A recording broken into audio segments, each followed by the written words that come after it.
হচ্ছে।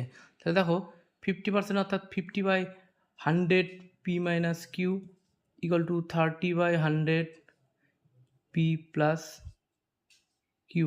তাহলে এখানে কি হচ্ছে 2, এখানে হচ্ছে এখানে তাহলে হয়ে গেল p minus q by 2 equal to 3 p plus q by 10। কোনাকুনি গুণ করলে কি হচ্ছে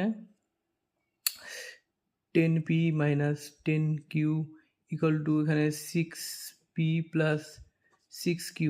এবার 10p এটা এদিকে আসলে মাইনাস হয়ে গেল 6p, এটা এদিকে গেলে প্লাস হয়ে গেল 10q।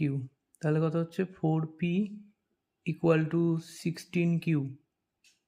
এবার কি করছি p বাই কিউ করলাম আর এটাকে এদিকে নিয়ে গেলাম, তাহলে 16/4, এটা কাটলে 4 নিচে 1, দেয়ারফর p/q ইকুয়াল টু 4:1। তাহলে এটা হয়ে গেল আমাদের অ্যান্সার।